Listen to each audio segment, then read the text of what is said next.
जमा हो रहा है और अगला बड़ा झटका 8% या उससे ज्यादा तीव्रता का हो सकता है। भावना सिसोदिया हमारी संवाददाता तमाम जानकारी के साथ जुड़ चुकी हैं। भावना, ये BIS की तरफ से जो रिपोर्ट जारी की गई है, जो वाकई में भारत के लिए चिंता की बात है, क्या है इस रिपोर्ट में, विस्तार से बताइए। जी, मैं आपको बता दूं कि भारत में जो भूकंप का खतरा है पहले से कहीं ज्यादा जो है वो गंभीर हो गया है। हाल ही में एक रिपोर्ट के मुताबिक BIS की जारी मैप से इसका खुलासा हुआ है कि सिस्मिक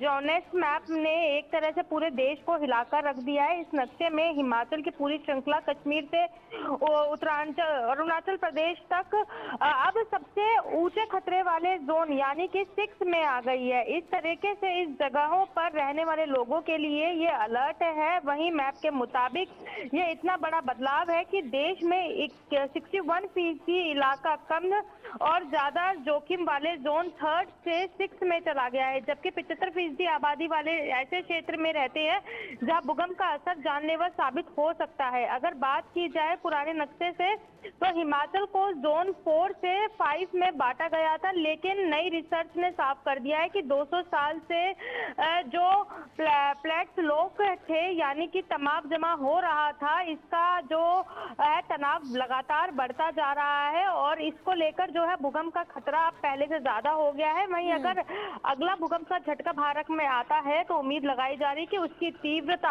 8 या उससे ज्यादा हो सकती है। लेकिन भावना, 75% आबादी इस वक्त रिस्क में है। कौन सा वो इलाका है जो खतरे की जोन में आता है?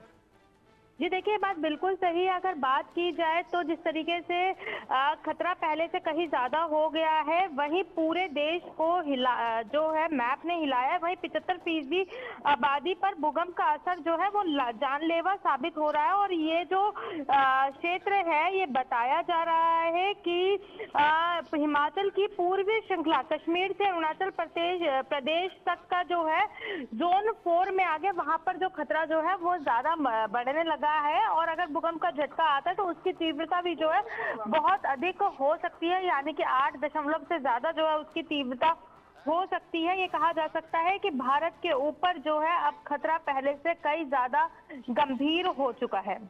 बिल्कुल। और भावना, देखिए, अगर 8 तीव्रता का भूकंप आता है तो समझिए कि बहुत ही विनाशकारी भूकंप, क्योंकि 6 अगर हम 7 की बात करते हैं तो वो वाकई में विनाशकारी भूकंप होता है। अगर 8 की अगर हम बात करेंगे तो आप सोचिए कि क्या स्थिति बन सकती है अगर BSI मैप की अगर हम बात करते हैं। तो ऐसे में क्या विशेषज्ञों का मानना है, क्या किया जा सकता है?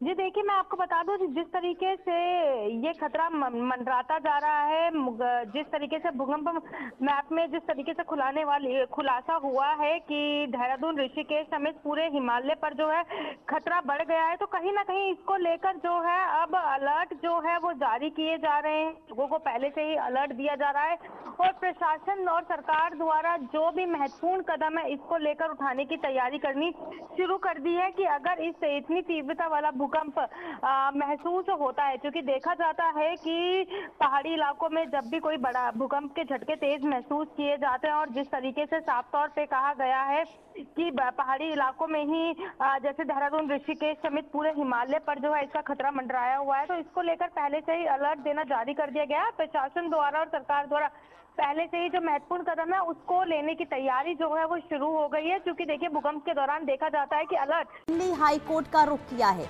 संजय कपूर की कथित वसीयत की प्रामाणिकता को चुनौती दी गई है। करिश्मा के बच्चों यानी कि समायरा और कियान का दावा है कि प्रिया सचदेव कपूर की वसीयत फर्जी है। हाईकोर्ट का प्रिया को याचिका पर जवाब देने का निर्देश दिया गया है। कोर्ट ने 3 सप्ताह में जवाब दाखिल करने को कहा है। 16 दिसंबर को होगी मामले की अगली सुनवाई। तो एक बार फिर से देखिए, संजय कपूर की वसीयत को लेकर ये जो मामला है अब वो कोर्ट की दहलीज तक पहुंच चुका है।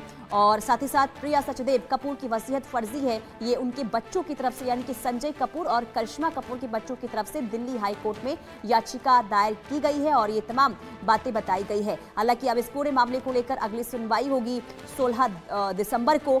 16 दिसंबर को जो सुनवाई होती है तो आखिर क्या होता है इस पूरे मामले को लेकर ये भी देखना होगा। लेकिन कुल मिलाकर देखिए, जो वसीयत का मामला है वो लगातार वो लगातार तूल पकड़ता हुआ नजर आ रहा है। तो संजय की संपत्ति पर विवाद आखिर क्या है वो भी हम आपको समझा देते हैं। देखिए, दिवंगत संजय कपूर की संपत्ति पर विवाद में अब नया मोड़ सामने आया है। दरअसल करिश्मा कपूर के बच्चों ने दिल्ली हाई कोर्ट का रुख किया है। करिश्मा के बच्चों यानी कि समायरा और कियान ने यह दावा किया है कि प्रिया सचदेव कपूर यानी कि संजय कपूर की जो दूसरी पत्नी थी उनकी वसीयत फर्जी है। प्रिया पर वसीयत में झूठे सिग्नेचर करने का भी आरोप है। प्रिया सचदेव पर झूठी और लालची होने का आरोप उनके बच्चों की तरफ से लगाया गया। करिश्मा के बच्चों की कोर्ट से मांग है कि प्रिया सचदेव संपत्ति को लेकर कोई छेड़छाड़ ना की जाए, क्योंकि पावरफुल मानी जाती हैं प्रिया सचदेव और यही कहा जाता है कि पहले शादी की गई और उसके बाद उनकी संपत्ति पर देखिए निगरानी पहले से थी और जब संजय कपूर का निधन होता है और उसके बाद उनकी संपत्ति को लेकर फर्जी दस्तावेज तैयार किए गए। अब इसी को लेकर हाईकोर्ट का रुख करिश्मा कपूर और संजय कपूर के बच्चों की तरफ से किया गया है और अब इस पूरे मामले को लेकर अगली तारीख यानी कि 16 दिसंबर की दी गई है। 16 दिसंबर को इस पूरे मामले को लेकर क्या होता है ये देखना होगा। लेकिन कुल मिलाकर ये जो विवाद है संपत्ति का वो लगातार बढ़ता हुआ इस वक्त नजर आ रहा है और प्रिया सचदेव कपूर जो दूसरी पत्नी थी और इसे लेकर ही लगातार देखिए विवाद जो है बढ़ता हुआ नजर आ रहा है। संभव शर्मा हमारे संवाददाता दिल्ली से लाइव जुड़ चुके हैं। संभव, क्योंकि देखिए जब संजय का निधन होता है और उसके बाद से लगातार संपत्ति का विवाद गहरा होता हुआ नजर आ रहा है, लेकिन अब दिल्ली हाई कोर्ट का रुख करिश्मा और संजय कपूर के बच्चों की तरफ से किया गया है, क्या कुछ कहा गया उस याचिका में?